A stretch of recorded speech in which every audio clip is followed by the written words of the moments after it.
Hi everyone, myself PLA.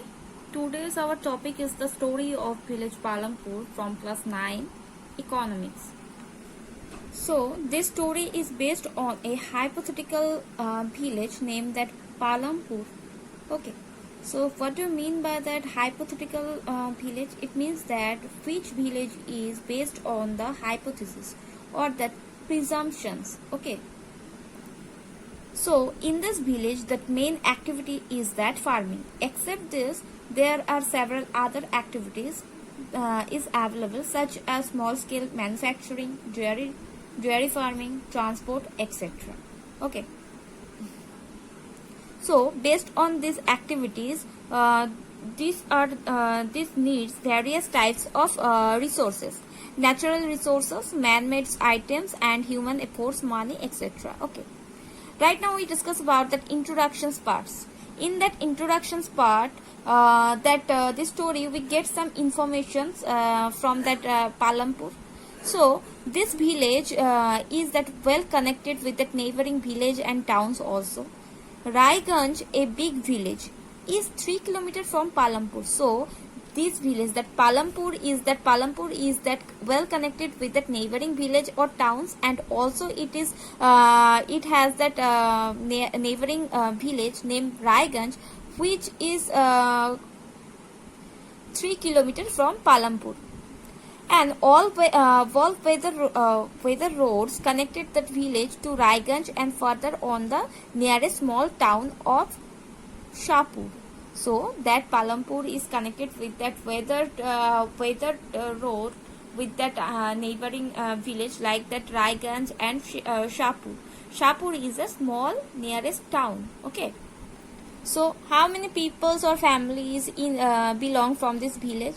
The village has about 450 families belonging to several different castes. The 80 upper caste families own the majority of that land in that village. So there is that 450 families belonging to that several different castes and that 80 upper caste families. So from this village there is 80 upper caste families own the majority of that land in village. So there is that majority percentage from that upper caste. Okay, their house, some of them quite large, are made of bricks with that cement etc.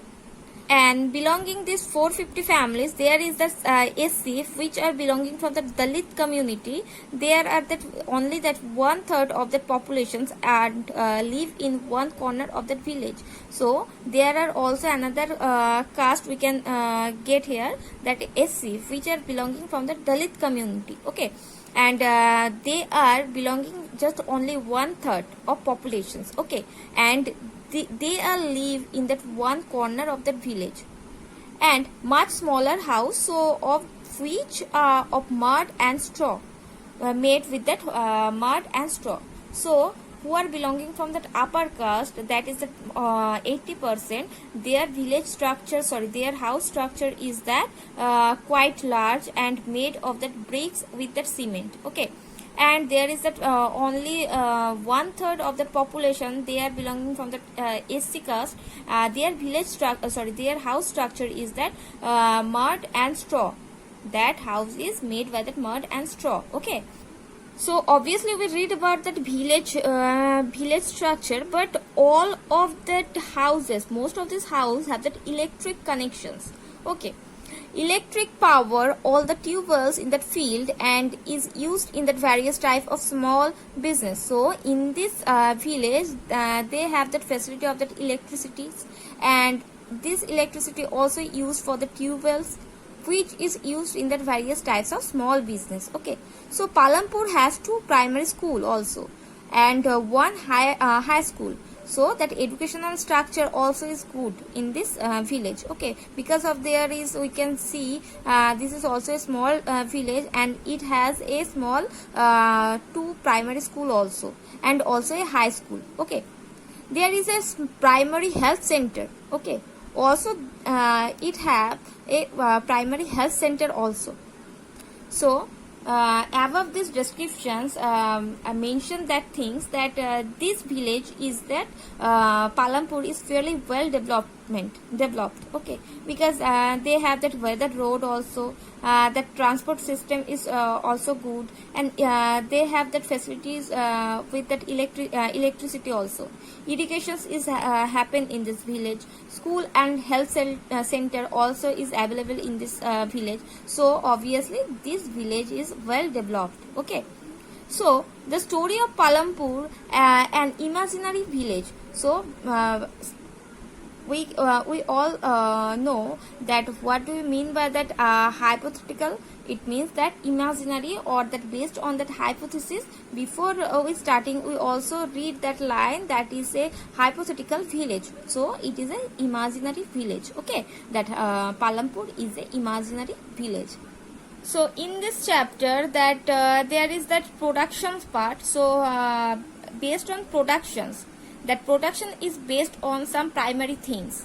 So what is the primary things? That organizations of productions. So based on which things that productions will be, we can get some product. So based on, at first, land, second is that labor, third is that physical capital, okay. So based on that things, that productions will be happen, product will be happen. So how it will be happen? The aim of the production is to produce the goods and services that we want. There are 4 requirements for productions of the good and services. So to make that productions, there are 4 requirements for that productions, okay. One is that land, second is that labor, third is that physical capitals, and fourth is that working capital. Why we need that land? Making some productions product, at first we create a factory. So in where we can make that factory? Obviously that in the sky we can't make that factory, in that water we can't. So obviously we need that land, make that factories, okay. Second requirement is that labor. So without labor, without help of human power, we can't make that factory going on, okay. So that labor is that another main requirement, okay. So that people who will do the work, some productions activities require highly educated workers to perform that necessary task. Other activities require workers who can do manual works. Each worker is providing the labor necessary for the productions, okay. So that productions, when we make some product, obviously we need some labor also, okay. Third is that physical capital. What do you mean by that physical capital? The third requirement is most valuable things, that is that physical capital. It is that tools, machines, buildings, okay. That is that fixed capital, okay. And second is that working capital. What do you mean by fixed capital? The tools, machines, buildings, they are fixed. We can't change day by day, okay. They are fixed. So tools and machines, buildings, etc. Tools and machines range from very simple tools such as that farmer's plough to sophisticated machines such as that generators, turbines, etc. That is known as a fixed capital. So in this productions over many years used, okay. So building can be used in productions over many years and are called fixed capital. Raw materials and money is hand, okay. It means that it is that working capital. Production require a variety of raw materials such as the yarn used by that weavers and the clay used by that potters, okay. So if we use that raw materials, next time we can't use that same things, okay. At first suppose we used 1 kg cotton for particular things, okay. So again we can use that 1 kg cotton? Obviously not. So that is known as raw materials, and also that is known as working capital, okay. So this is for requirement 2. You will be need knowledge and enterprise to be able to put together land, labor and physical capital and produce an output either to use yourself or to sell it in the market. So at first we use that 4 requirement, then we make a productions, or that we just produce a product. After that we sell that product in that market, okay. So we shall learn more about that human capital in the next chapter. So right now that human capital also we can learn about that human capital. What do you mean by that human capital? That is that labor, that skills, that is known as that human capital, which is used by that human being, that is also known as human capital.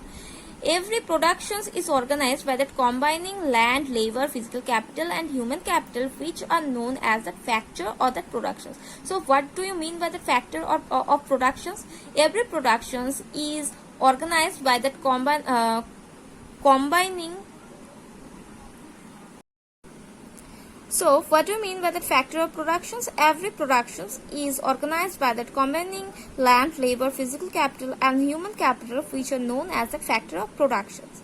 So, is that clear? What do you mean by the factors of productions? Which are organized by that combining land, labor, physical capital and human capital, which are known as that factors of productions. So, today up to that our discussion is completed. Next we discuss about land is fixed. Okay.